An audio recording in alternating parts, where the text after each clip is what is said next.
Broadcasting live from the Business Radio X studios in Atlanta, Georgia, it's time for Atlanta Business Radio, spotlighting the city's best businesses and the people who lead them.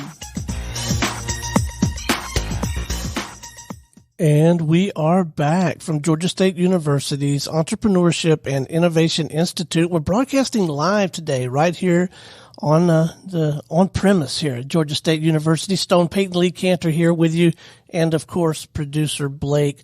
This is going to be a fantastic segment. Lee, please join me in welcoming to the broadcast Entrepreneur in Residence with ENI Main Street Entrepreneurship Seed Fund, MK. How are you, man? Good. How you doing? Good, thanks.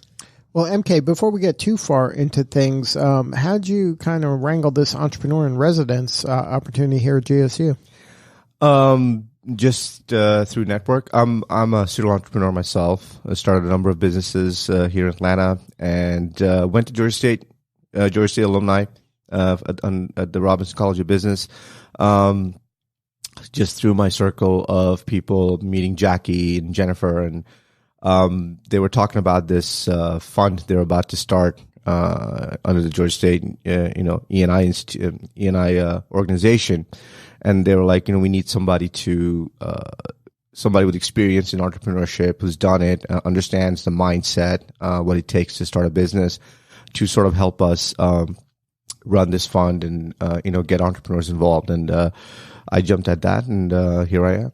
So now your background is as an entrepreneur. So you were involved in startups, but your path to what was your path to entrepreneurship? Yeah, so I moved to Atlanta in 1997, transferred to Georgia State University from University of South Alabama in Mobile. My major was engineering at the time, and coming from a South Asian background, your parents tell you if you're not an engineer or a doctor, then you're nobody. It turned out that engineering was not my thing. I was not going to be doing circuits and electrons. So, what was your thing? I didn't know. I loved businesses. I've been involved in I've never really did your garden variety part-time cashier jobs at places. I should take go and jump into things like I sold vacuum cleaners door to door. Selling Kirby vacuum cleaner. I love doing that. I just love talking to people, just talking to customers, understanding their problems, trying to help them solve them. So yes, I know I've always been out there doing crazy things like selling Kirby vacuum cleaners. Do you know how much a Kirby vacuum cleaner is? It's $400. About $2,600. $2,600. Yeah. So we had one when I was a kid growing up. By the way, I'm a University of South Alabama alumni. Awesome. I majored in table tennis. Go Jags.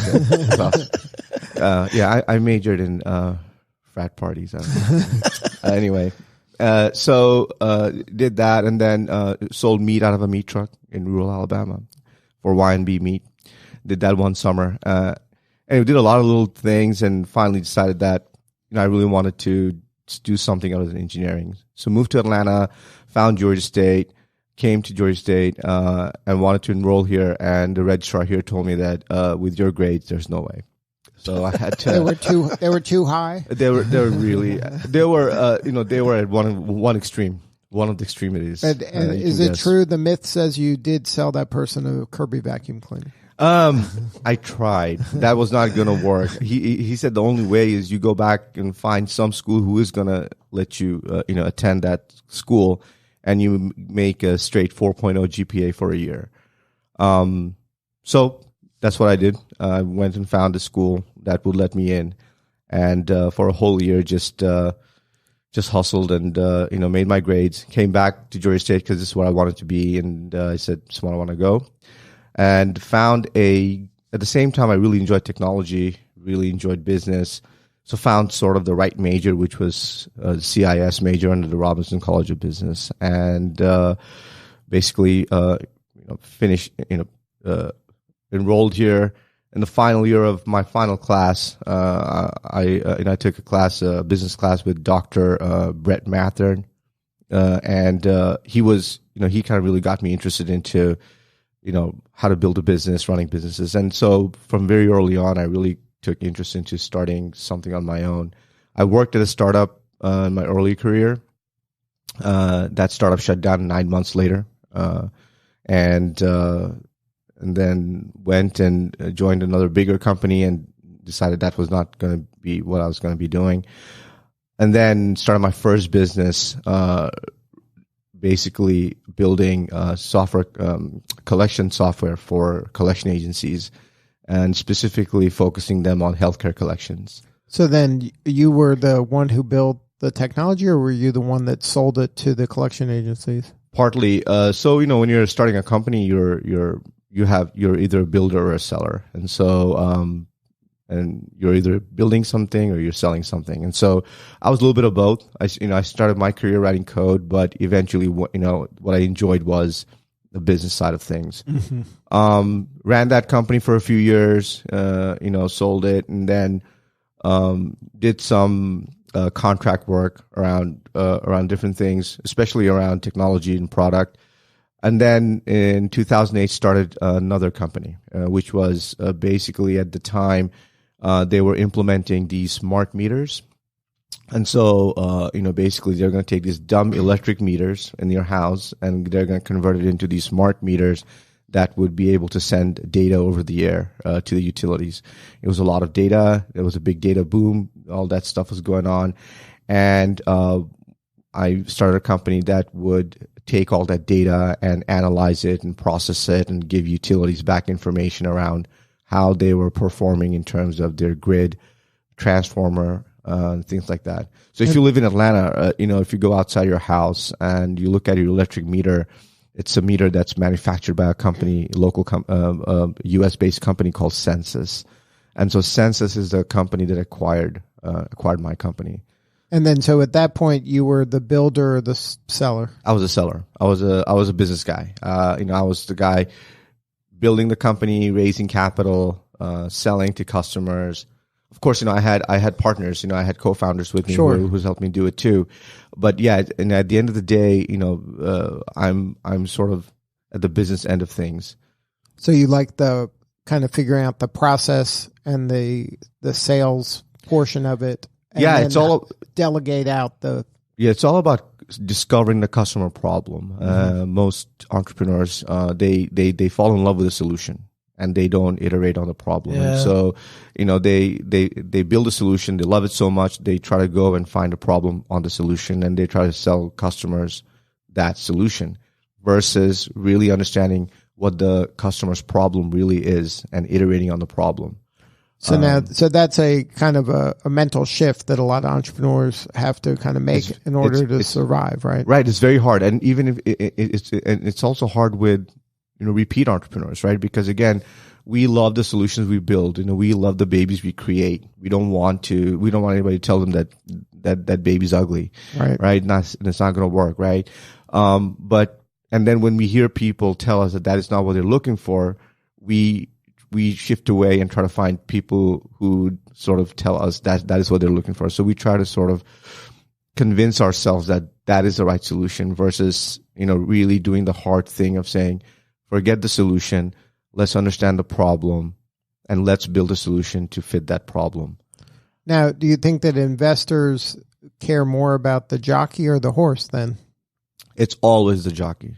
The jockey is much more important than the horse because at the end of the day, what I've learned many, many times over from my own ventures is if the team is good, they'll make it work.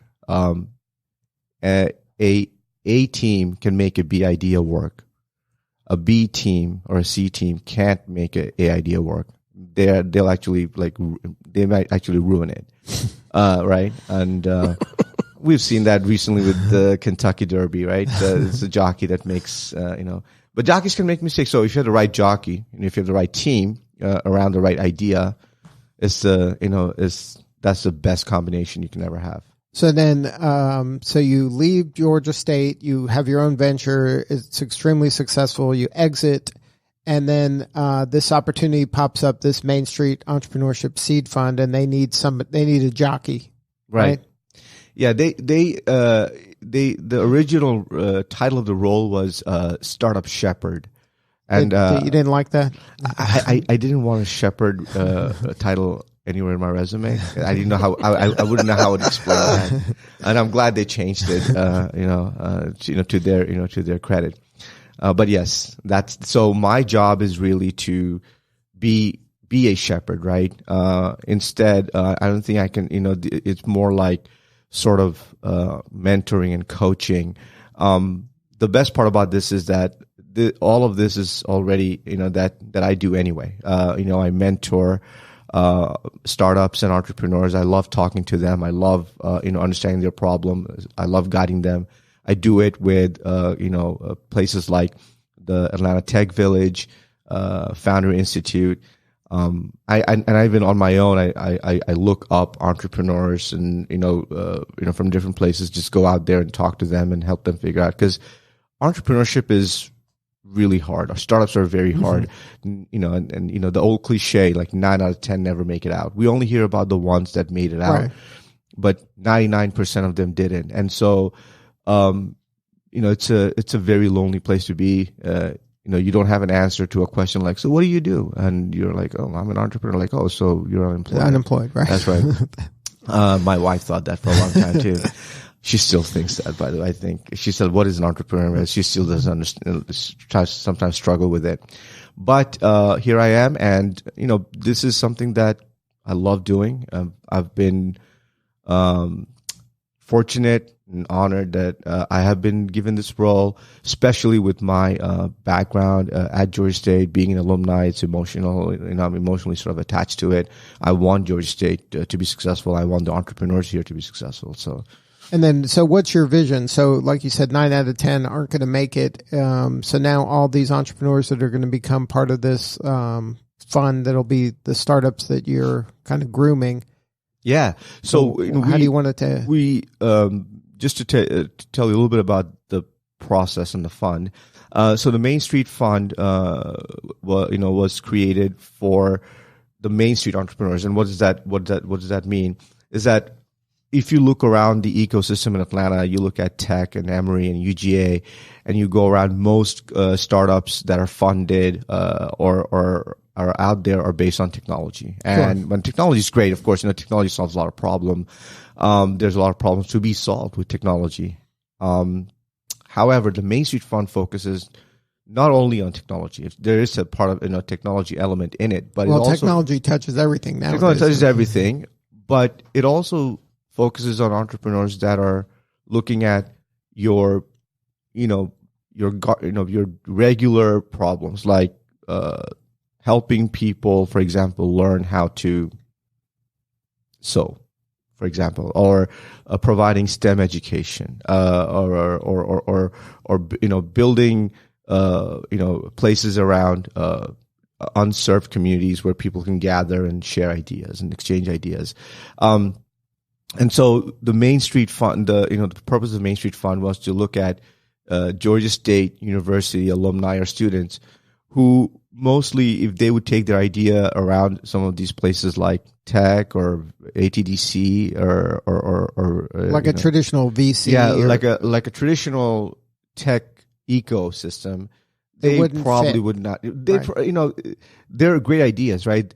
They're not moonshots. They're not, they may or may not be $1 billion ideas, but they will create, a few $1 million. They will create meaningful jobs right now. And with the right guidance, with the right kind of, funding, they will be able to generate meaningful revenue and jobs. Right. And actually have an impact within their communities, their local communities. And that's a departure for a lot of traditional VCs or traditional kind of the path that a lot of startups go, right? It has to either be a grand slam or an out. They're not okay with manufacturing runs, singles and doubles. They want to hit home runs. I mean, if you look at most VCs, VC funded companies, they're looking for moonshots, right? These and they're looking for, you'll always hear the term 10x return. Right. These companies may or may not be that. They may be that. Some of them could be. Right, but you're okay with the 2x or 4x. I'm okay. Right. And at Georgia State, that's what we want. We want to create, those opportunities, help create those opportunities that has an impact right now for the local community, the Atlanta community right now. And basically these companies, they're not your like garden variety high tech companies, right? Some of them are, but most, many of them are your traditional companies, right? And these entrepreneurs, some of them have, like, for example, if Damon John came to you today with the FUBU idea, he would never get any funding from any of the, any in this ecosystem, right, around tech or UGA or Emory, right? Yet Damon James, we all know, is a billionaire, created a brand, FUBU brand, right, that we all know and wear. That's an example, right? So those are the kind of ideas and entrepreneurs that we're looking for, and that fits with the GSU brand, right? Like the GSU is the kind of the regular person that's out there grinding, hustling. That's right. That isn't typically kind of the one that is the prom queen, but it's the one that's out there battling every day, and that could become the prom queen in 5 or 10 years. That's right. But they're that more the underserved person or the group that is just trying to make things happen, and you're trying to give them a kind of a hand up, to lift them up, to give them that opportunity. That is correct, and many of these. So the Main Street Fund, we opened it up, we opened the applications up, very recently, and we did not have an opportunity to do a lot of marketing and a lot of PR around it. But even with that, we received close to 100 applications. Wow. And that was just within the community of Georgia State University. That's within Georgia State, right? Alumni and students. And then we went through an internal review process with the application. And were you involved at the point when they were vetting? No. It was for you? It was, and that was by design, on purpose, because obviously I have my own biases, but I did not want to be, sort of tainted with that bias. So we kept it independent. Like no one in this office was involved. Even we kept it outside. So we invited we had an internal review process, which was within the Georgia State community. And after that, we picked about 50 companies from that. So you went from 100 to 50. 50.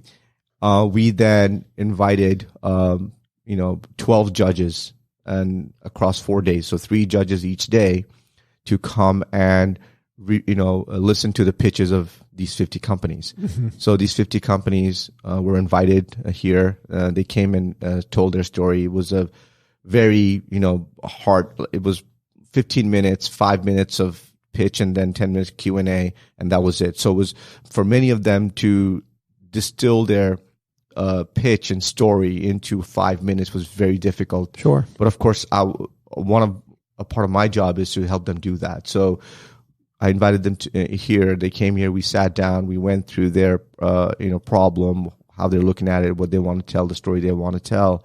And so I coached them over a number of weeks. So you coached 50? 50 companies, wow. Yes, 50 companies, all of them, and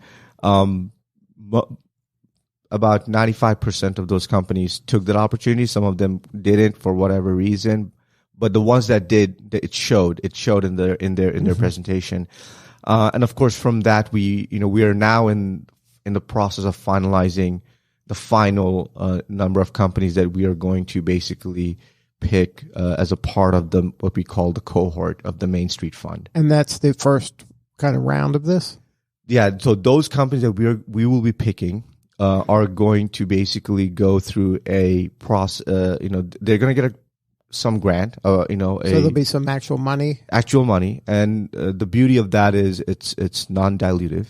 So in other words, we don't take a part of the company. Right. It's it's a grant, and then we sort of help them go through a education program. First of all, we help them figure out what to do with that money, what kind of milestone to achieve, what's the next meaningful milestone for their startup business or their idea, what is going to help them sort of Are you using a startup like a lean methodology, or are you using some? Yeah, so it's a number of things. It's a lean, methodology. It's customer discovery. It's build, measure, learn. So some of these proven kind of ways to grow a business. Right. You're educating them. Right, and some of these companies are already performing in the business. Right. Some of them are alumni. So they're not just ideas. They might have some traction already. Yeah, right.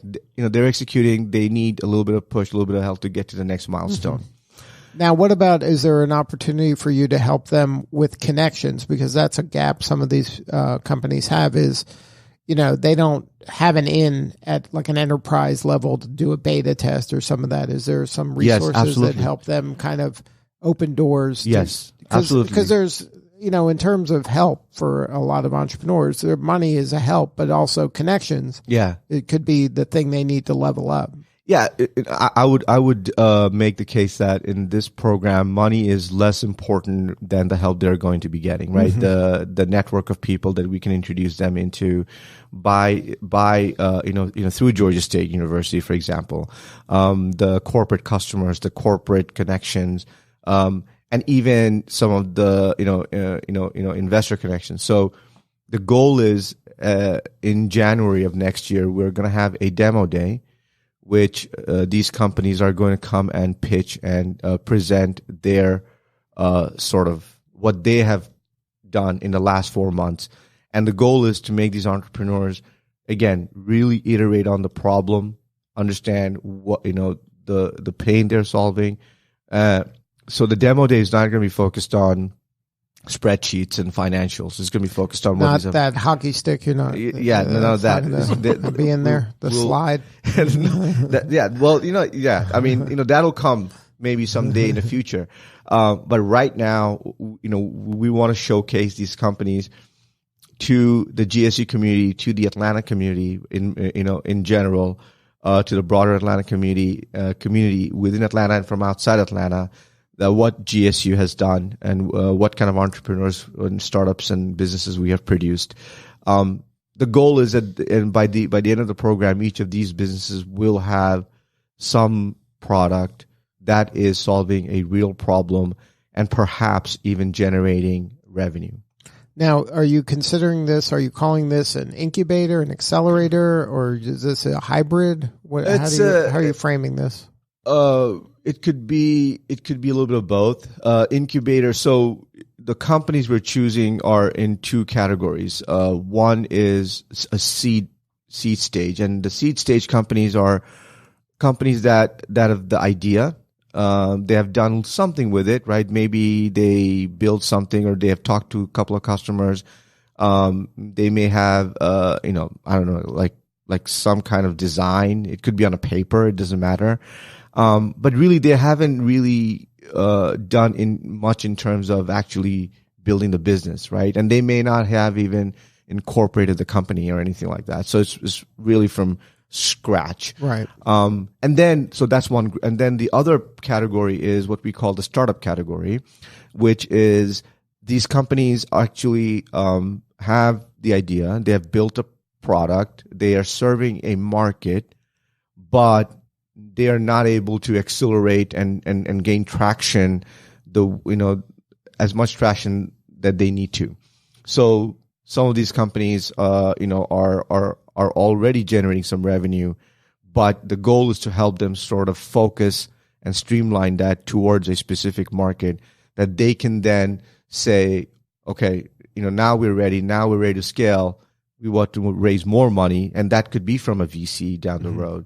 And then also some of them are solopreneurs, right? They're single, they're hard workers, they're hustlers, they're going out there really working day in, day out, grinding it out, but they need to build a team. And so another part of the coaching is, okay, how can we help them understand how to build a team? Mm-hmm. So now for you, this is now, you're going to be focused on spending time with each one of these people that make it into the fund to help them whatever the next step is. Yes. That's appropriate for them at their level that they're at. That's right. So, all of these companies are going to get some level of funding, and a part of my job is to sit with each of these companies and discuss with them where they want to be, what they want to achieve with that fund, and the help and the coaching, and basically help them do that, and have a clear idea about the milestones and help them achieve that. The other part is going to be to prepare these companies to sort of dress them up for the demo day, because the demo day for us is the first time we're doing something like that at Georgia State. We're going to have invite guests from not only the Atlanta community but also outside the Atlanta community that are going to come and sort of participate. And so we want to show the best of Georgia State there, and so we want to make sure that we're all buttoned up and suited up. Right, it looks professional and looks like what it's supposed to be in order for them to get to the next level. And then for you, this is what you're doing now. Yeah, this doesn't sound like a part-time side hustle. This is a part-time. This is part-time for you? Yeah, this is part-time. Really? Wow. This is something that I do in my sleep. I dream about it. I have dreams about these companies. This is like having 10, 20 kids that you got to try to get out the door here. Exactly, but that's I think that's the entrepreneurship is about mindset more than the skill set. And the mindset of an entrepreneur is, these are the things that gets entrepreneurs going. Every entrepreneur you talk to, and that's the difference, I guess, between a big corporation with big organizations and titles and egos versus an entrepreneur. All they want to do is solve problems, and they want to help others solve problems. Mm-hmm. And so any entrepreneur you talk to, if you tell them, hey, I have a person who would like to talk to you and pick your brain, they will jump at the idea, because what that enables them to do is they feel good about helping that other person, other entrepreneur out, but in the process they also learn a lot. So this is a learning process for me as well, because all of these ideas are unique in and of themselves. These entrepreneurs are unique in and of themselves. They have and every one of them has sort of their own passion and I would say obsession around what they're doing. And it's a great process, great place for me to learn as well. And so when I say part-time, the position is part-time.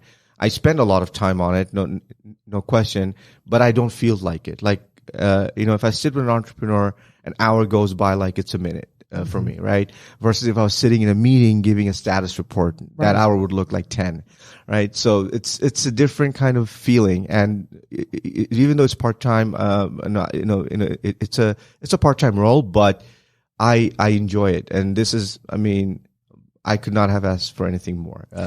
So what can we do to help? What do you need more of right now?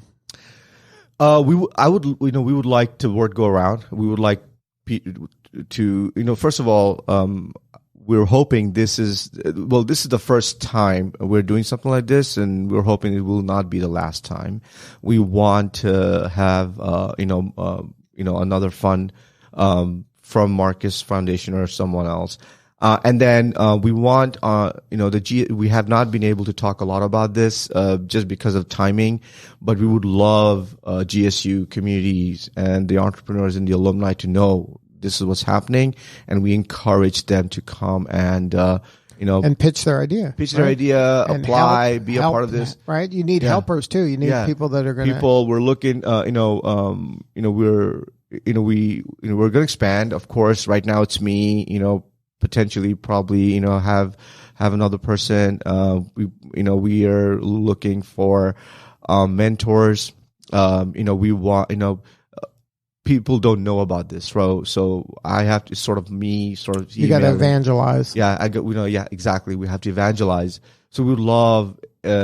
Some people have already taken advantage. They've reached out, which is somehow great. You got 100 people to sign up, so that's a win. That was that was unexpected. It was quite because that shows how hungry they are. Exactly, and that shows how many of them there are more than 100. I'm sure. Right. We just didn't have a chance to reach out to them. But that was to your point earlier. Obviously, there's a problem if 100 people are going to sign up and this was barely even publicized. Yeah. Imagine how big the problem is. That's right. And next time around, of course, this is the first time and you are always learning. So we've taken some, lessons from here of things we could do better, and we're not perfect, by any means. But this is a program that that somehow I feel is going to continue and grow. So now if somebody wanted to learn more and get involved for the next round or to help in this current round, is there coordinates to get a hold of you or this program? Yeah, if they, I don't know the exact website, but if they Google Main Street plus ENI, they will be able to get to the website. Or they can go through the ENI GSU kind of ENI.gsu.edu. Yeah, they Right. could do that, and my mugshot and email is right there. And then, so anywhere, I guess they can talk to Jackie or to Jennifer here Yeah, at the Entrepreneurship and Innovation Institute, and they can point them. absolutely, and they can reach out to me as well. And so, yeah, I mean, it's a pretty open group. And then you're on LinkedIn, right? I'm on LinkedIn. M Khan. It's M Khan, Khan. Right. Well, MK, thank you so much for the work you're doing. It's so important to have a champion like you involved to help take Appreciate these people to the next level. And thank you for your involvement here at GSU Entrepreneurship and Innovation Institute. It's needed, and this is an important program for the city of Atlanta and definitely the folks here at GSU. Well, thank you for having me. All right, this is Lee Cantor for Stone Payton. We will see you all next time on GSU ENI Radio.